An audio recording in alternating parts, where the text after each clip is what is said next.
Jamen, så er vi jo kommet på Middelaldercenteret i Nykøbing og lave tækkearbejde. Der har jeg været nogle gange før, og det spændende ved at komme her, det er, at man altid får fat i de gamle værktøjer, som man rent faktisk er blevet oplært med. Jeg blev oplært i 1980, startede hos et tækkefirma. Der var egentlig ikke egentlig oplæring på daværende tidspunkt.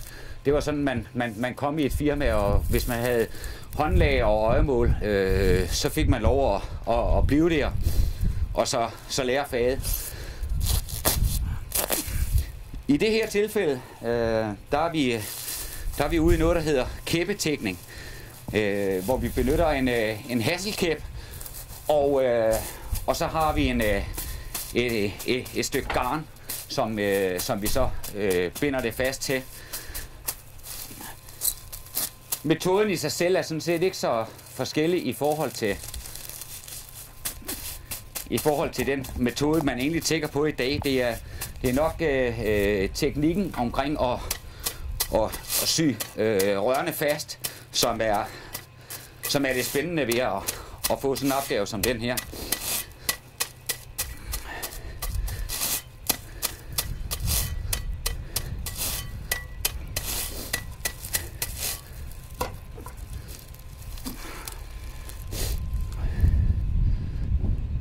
Nu om dagen, der kunne jeg jo sådan set bare sætte en skrue med min boremaskine, hvor jeg var klar til syning, men jeg har været hen og finde min gamle krumnål frem, som hang op på loftet eller i garagen, eller hvor jeg nu fandt den.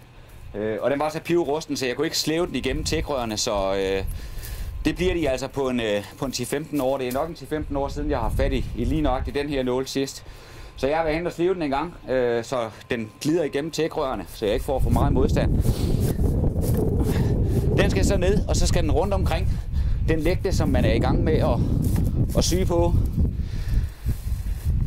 Jeg startede på det her stykke arbejde i mandags, og det var faktisk først tirsdag eftermiddag, jeg kom i tanke om, hvordan det var, jeg bandt knuden.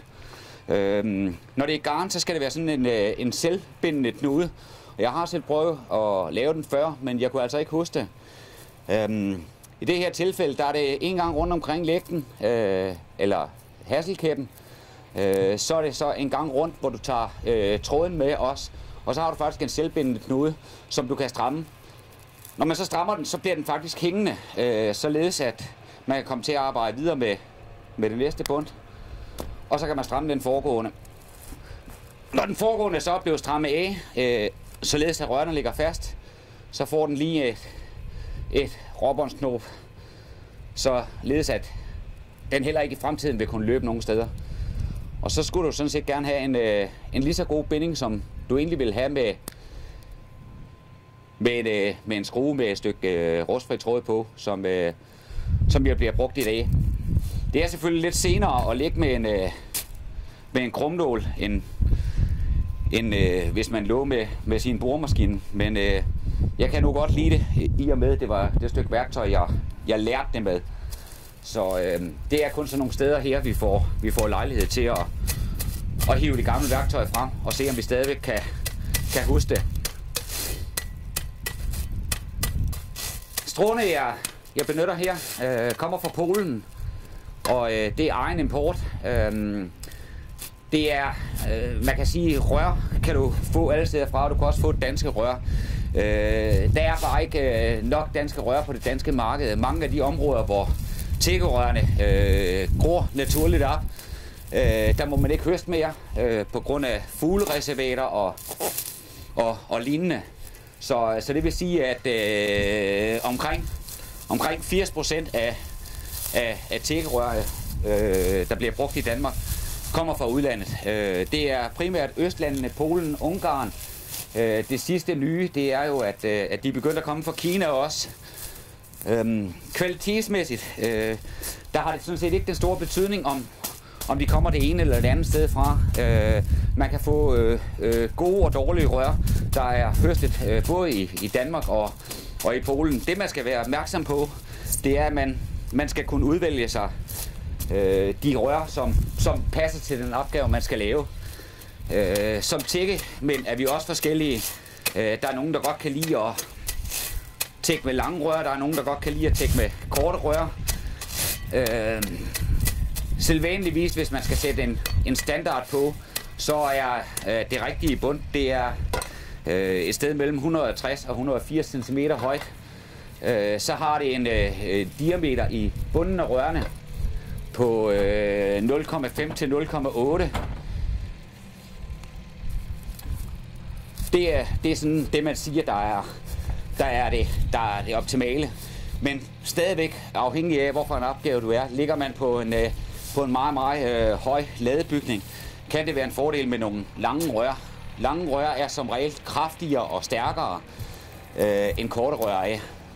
Når man kigger på selve kvaliteten af tækkerørene, så er bunden nok det mest afgørende, fordi det er jo bunden, fra bunden tækkerørene bliver slidt. Sædvanligvis så er det sådan, at jo længere, eller jo tættere på roden et bund er høstet, jo stærkere vil det være. Så det er roddelen, vi er interesseret i. Der spiller vejret jo selvfølgelig ind. Har det været fornuftigt vejr og ikke for meget højvand, så er de som regel høstet et stykke længere ned mod roden, end de vil være i de tilfælde, hvor vi har haft sne og højvand. Fremtiden for tækkefaget er vel egentlig, som jeg siger det, ganske fornuftigt. Der er stadigvæk mange, der vedligeholder deres bygninger. Der kommer ikke så meget nyt til, og det skyldes formentlig, at man ikke rigtig kan få lov at bygge i bynære områder med stråtag. Men i og med, at vi har fået nogle brandsikringsmetoder, så har vi i hvert fald erfaringer fra udlandet, at der har man fået lov, og så er det vel kun et spørgsmål om, hvornår vi får samme mulighed i Danmark. Vi har fået en egentlig uddannelse i faget, så det er ikke bare sådan et selvlært fag mere. Man kan komme på skole, og man kan få svendeprøve. Det kunne man ikke, da jeg startede i faget. Der kom man bare ind på det, og så gik man i gang, hvis man havde håndlaget for det.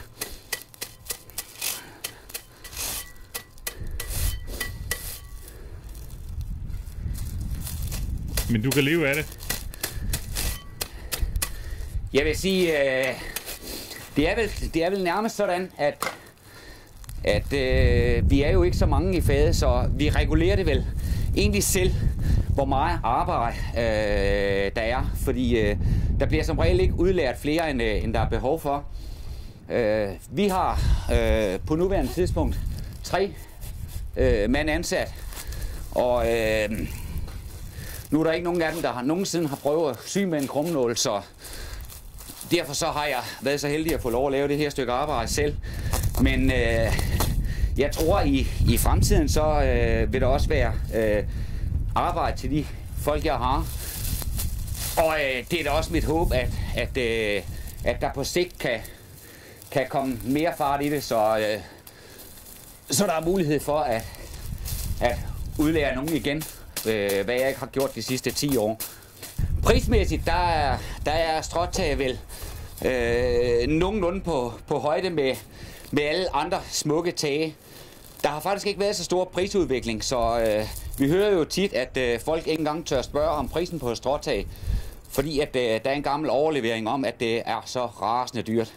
Men i og med, at vi faktisk i sin tid fik udviklet nye værktøjer, blandt andet boremaskinen, har jeg gjort, at stråtaget faktisk er blevet billigere, og i dag så ligger det vel at sammenligne med et andet smukt tag, for eksempel et glaseret tegltag, og levetiden på omkring 40 år er vel også nogenlunde det samme. Man skal tænke på, hvis man bare kigger på eksempelvis teglene, så er de naturligvis billigere per kvadratmeter end den pris, vi oplyser. Men når man har stråtag, så skal man ikke have nedløbsrør og inddækninger og alle den her slags ting. Så det vil sådan set sige, at det kræver egentlig bare, at tagkonstruktionen, kviste og alt bliver lagt i stråene. Så det vil sige, at der kommer ikke noget ekstra tilkøb, når man køber estrotag. Så bliver det hele bygget op i strå.